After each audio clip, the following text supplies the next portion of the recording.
जब कोई इंसान बार बार हारता है, जब मेहनत के बाद भी सफलता नहीं मिलती, जब जीवन में अन्याय होता है, तो मन में एक सवाल उठता है, क्या मेरे कर्म का कोई फल मिलेगा या नहीं। इसी संघर्ष से जन्म लेता है ये प्रश्न, क्या ये सब खेल भाग्य का है या कर्म का। क्या विधाता भाग्य बदल सकता है? हाँ, पर शर्त है, जब कोई आत्मा सच्चे दिल से अपने जीवन को बदलने का संकल्प लेती है, उसी क्षण पूरा ब्रह्मांड और विधाता भी चुप होकर उसका रास्ता आसान करने लगते हैं। इतिहास के कुछ उदाहरण। वाल्मीकि डाकू थे, भाग्य में पाप था, पर जब आत्मज्ञान का बीज फूटा तो उन्होंने सच्चे दिल से भाग्य बदलने का संकल्प लिया, तो वही वाल्मीकि रामायण लिख गए और वाल्मीकि ऋषि बन गए। भीष्म पितामह शक्तिशाली थे, इच्छा मृत्यु का वरदान था, अपनी मृत्यु को स्वयं चुन सकते थे, पर विधि और धर्म के विपरीत चुप रहे। उन्होंने भाग्य को चुना, अपने कर्मों को नहीं बदला, इसीलिए अंत दुखद हुआ।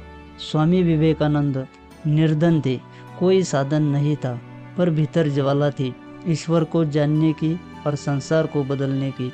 उन्होंने कर्म किया, आत्मा को जगाया, विधि स्वयं उनके चरणों में झुक गई। भाग्य को लिखने वाला ईश्वर। हिंदू दर्शन में इन्हें ब्रह्मा भी कहा गया है, जो सृष्टि के रचयिता है। यह मान्यता है कि जन्म से पहले आत्मा का प्रारब्ध होता है, जैसे पिछले जन्म के पाप या पुण्य ये विधाता के हाथों लिखे होते हैं। पर क्या ये संपूर्ण सत्य है?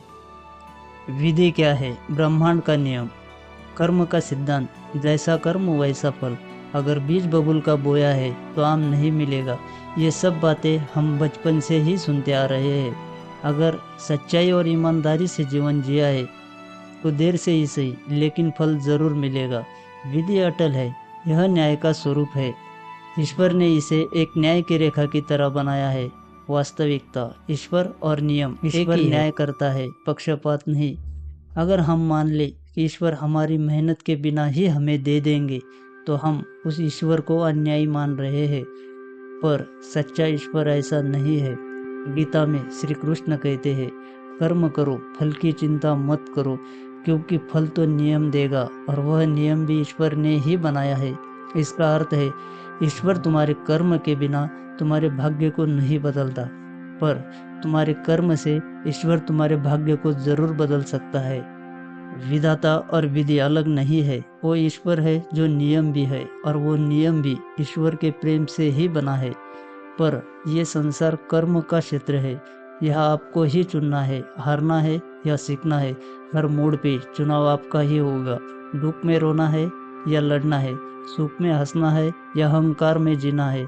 यहाँ हर कदम संघर्ष है, बस अपने कर्मों को पूरी ईमानदारी से करो। यहाँ ईश्वर भी उन्हीं की सहायता करते हैं जो गिरने से नहीं डरते, जो उठते हैं, जो साहस करते हैं, जो कहते हैं मैं अपने भाग्य को जरूर बदलूंगा। आप उस परमात्मा की आत्मा हो जिसे स्वयं विधाता ने ही रचाया है।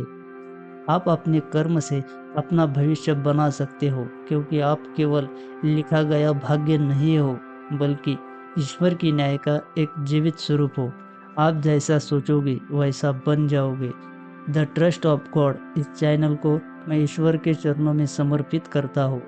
चैनल को सब्सक्राइब और लाइक ज़रूर कीजिए, और कमेंट बॉक्स में अपनी राय ज़रूर बताइए। नमस्कार दोस्तों, श्री कृष्ण।